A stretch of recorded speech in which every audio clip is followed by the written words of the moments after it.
सोचिए, उत्तर प्रदेश का एक छोटा सा गांव। वहां एक लड़की पैदा होती है। गरीबी और जुल्म उसे तोड़ने की हर मुमकिन कोशिश करते हैं, लेकिन वो लड़की टूटती नहीं, पलटकर पूरी दुनिया को चुनौती दे देती है। वो डाकू बनती है, फिर सांसद और आखिर में एक किंवदंती। जी हां, ये कहानी है फूलन देवी की। अरुंधति रॉय ने एक बार कहा था, फूलन देवी सिर्फ अपनी एक वर्जन है।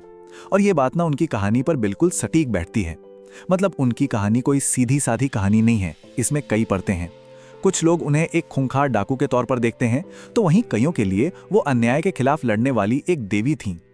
तो चलिए, कहानी की शुरुआत करते हैं उनके बचपन से, एक ऐसी दुनिया से जहां अन्याय ने ही उनके अंदर बगावत के पहले बीज बो दिए थे।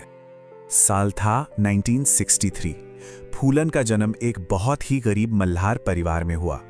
ये नाविकों और मछुआरों की एक पिछड़ी जाति मानी जाती है, और अन्याय के खिलाफ आवाज उठाना वो तो जैसे उनकी फितरत में था। सोचिए, जब उनके चाचा ने परिवार की जमीन हड़प ली तो सिर्फ 10 साल की उम्र में उन्होंने अकेले ही आवाज उठाई। फिर महज 11 साल की उम्र में एक अधेड़ उम्र के आदमी से उनकी शादी करा दी गई, और कुछ साल बाद एक छोटे से झगड़े में उन्हें जेल हो गई, और वहां उनके साथ क्रूरता की सारी हदें पार कर दी गईं।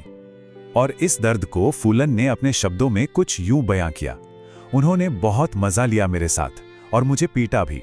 ये सिर्फ एक वाक्य नहीं है, ये वो दर्द है जिसने उनके अंदर बदले की एक ऐसी आग जलाई जो उन्हें एक बिल्कुल नए और खतरनाक रास्ते पर ले जाने वाली थी। तो यहाँ से कहानी का दूसरा दौर शुरू होता है। एक ऐसा दौर जहां फूलन अपने हालातों से भागकर डाकू बन जाती हैं और चुनती हैं बदले की राह। अब जिस दुनिया में फूलन ने कदम रखा, उसे समझने के लिए डाकू शब्द का मतलब समझना जरूरी है।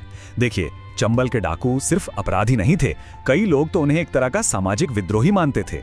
मतलब वो लोग जो अमीर जमींदारों को लूटकर गरीबों की मदद करते थे। हुआ ये कि एक डाकू गिरोह ने फूलन को किडनैप कर लिया, लेकिन वो सिर्फ एक शिकार बनकर नहीं रही। विक्रम मल्ला नाम के एक डाकू के साथ मिलकर वो उसी गिरोह की को लीडर बन गई। और फिर उन्होंने वही किया जो चंबल के बागी करते थे, अमीरों को लूटना और गरीबों में बांटना।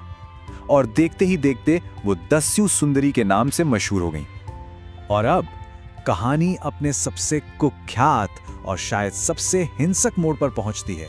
एक ऐसी घटना जिसने सच में पूरे देश को हिलाकर रख दिया था। हुआ ये कि विक्रम मल्लाह की हत्या कर दी गई, और हत्या करने वाले थे ऊंची जाति के ठाकुर डाकू। उन्होंने फूलन को पकड़ लिया और बेहमे गांव ले गए। वहां हफ्तों तक उन्हें बंदी बनाकर रखा गया।